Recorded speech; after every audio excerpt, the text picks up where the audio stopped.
How you doing, YouTube? Matt Massive Beer Reviews, back with a little bit of mystery beers, courtesy of my boy Steven. Yeah.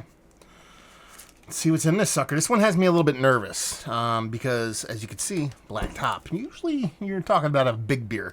Big, ominous beer off a black top, but it's also, you can barely peek. It's got like a matte black can, it looks like. Matte black, to me, is about as danger as Danger Caps from Dogfish Head. So I'm expecting that to come out of this beer. Just a big, huge, dark, rich, bold monstrosity of a mystery beer. So a little preconceived notion in the books, but good God, look at that. That is just, whew, I can smell from here.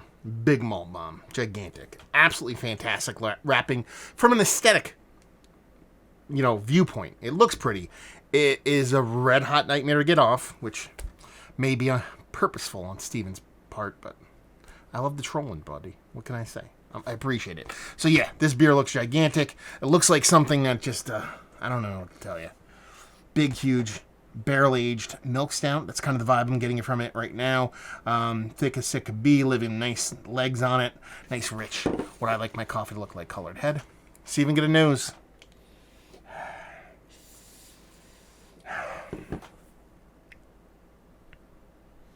I'm going to fight through this whole beer. Not through the actual beer smelling and drinking, whether or not it's barrel aged. Maybe it gives a little bit more in the taste, but this could just be a big, huge booze bomb that isn't barrel aged. Or it could be barrel aged. I mean, just rich, syrupy level kind of chocolate richness. It's all that darker end of chocolate, your Baker's chocolate, your Hershey syrup, all those kind of things wrapped in a little bit of a bittering malt. A little bit of bittering malt, a little bit of coffee vibes, but it could absolutely 1000% be coming from the actual malt base of the beer. You could tell me there's lactose in here, sure. You could tell me there's 4 or 5 different other things in here. It's barrel aged, it's not barrel aged. I don't know. All I know right now is this is huge. It's big. It's dark. It's menacing. Kind of like the lid of the can. Anyway, let's dive in. Cheers.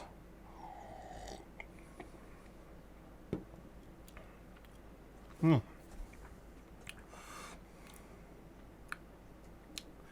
still going to fight through this sucker. I don't know if it's barrel aged or not. It's got to be like close to 15% in alcohol. It's got a big, huge roast component to it. A decent amount of sweetness.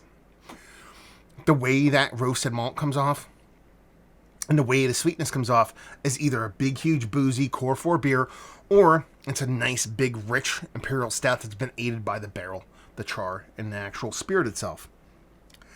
The good part about it is it's all kind of blended together. It's very bittering, so it's got to be somebody's kind of Russian imperial stout version of a stout, because it does come off quite bittering, especially for how big of a beer it is and how sweet of a beer it is.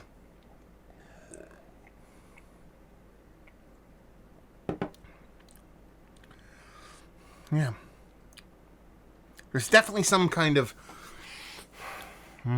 See, that makes me think a little bit more. I was going to go, okay, no barrel.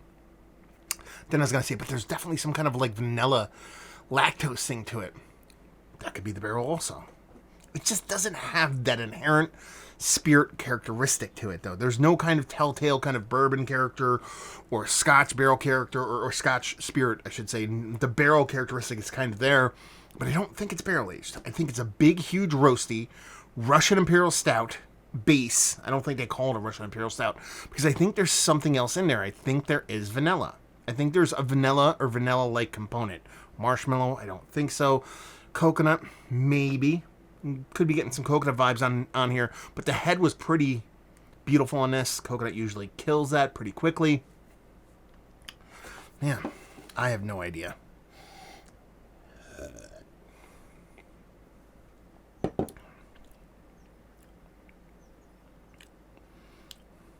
Coffee is not in there, but it tastes like it has coffee in there. Well, I'll tell you what, guys. I'm going to call this a 13.8% Russian Imperial Stout, influence stout, Core 4, and go an extra step. Just because of the black lid, just because of the black can. I think I'm drinking Speedway Stout right now. I really think I am. Got a little AleSmith Speedway Stout up in me because it makes all the sense in the world. So whatever AleSmith Speedway Stout is, as far as ABV and all that kind of stuff, that's where this beer would land. There you go. Because I'm getting a little bit of cherry vibes. I didn't really talk about it. It's got to be Speedway. It's got to be. It's got to be. It's got to be Speedway Stout. I haven't had Speedway Stout. Wow. Actually, no, I had one not too long ago. I might have had Speedway as a mystery beer, actually. Let's see. Last time I did this, the Stevens can, or I believe it was just one of Steve's can. I got through it pretty quickly. Let's see what this sucker has.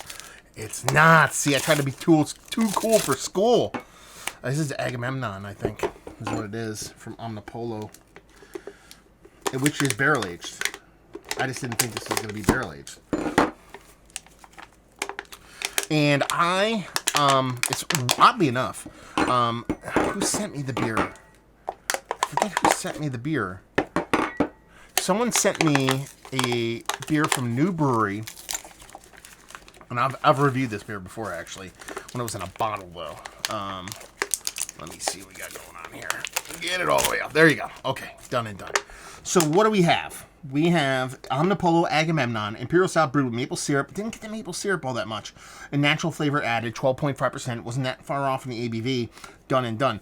It did have something else to it, so fine. Maple syrup, sure. It doesn't really come off like maple syrup to me.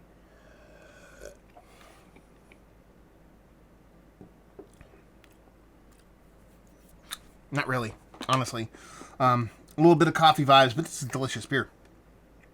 Yeah, I've had this before in bottle format. This might have been a live review, actually. Did a bottle shop when I used to live up by Wilkes-Barre in Sabatini's. This is a great beer.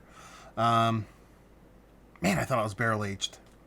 Not the one that I was drinking right now, but I thought Agamemnon was barrel-aged. Maybe they do a barrel-aged version of it that I'm just kind of thinking about, but that's tasty bevy right there. Very much like Speedway Stout for me. Speedway Stout comes off a little bit more kind of coffee roasty, even though there's no coffee in it. I know they make coffee variants, but there's no coffee in it. A slight difference, but that was, the black can and the black top. Got me a little bit of a kind of Speedway vibe, so figured I'd take a swing and a miss. But overall, I don't think I did it too bad. Big, huge beer. I always like my mystery beers to be gigantic, double-digit stouts, because I do beers in sets. I do them in sessions. I always do the mystery beers first, and next I have a wit beer at like 5%, and I have like a dark lager, and I have a cream ale. So this is going to go over really well. Basically what it means is I'm going to go drink some water for about a half an hour, and I'm going to come back and do beer reviews. So super fun fucking mystery beer, though, Steven. Very appreciative. Let's talk about it. It's one of the better barrel age again. One of the better stouts, not Core 4, but stouts in general that I've had as a late non-barrel aged stout. Let's go that way. I mean, yeah, it's tasty. It's delicious. I think that kind of maple syrup adds a kind of like Belgian candied sugar component the way kind of a Belgian beer kind of works.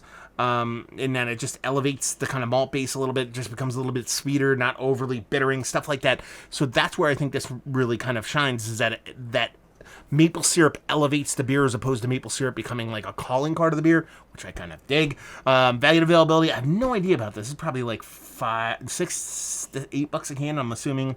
Steven, chime in, let us know what's what, and leave you with, if you like what we like this beer, if you like big, huge bruiser stouts. I mean, that's essentially what this is. And it pulls it off to a T. Really well made, nice bittering to it, not overly sweet while being a sweet beer. And that maple syrup doesn't get too over its skis, so it ends up being just tasty and tasty and tasty. I'm sold. So there you go. Another review in the books. Hopefully you guys enjoyed the mystery beer. If you didn't, anywhere in between, down there, you can talk about it.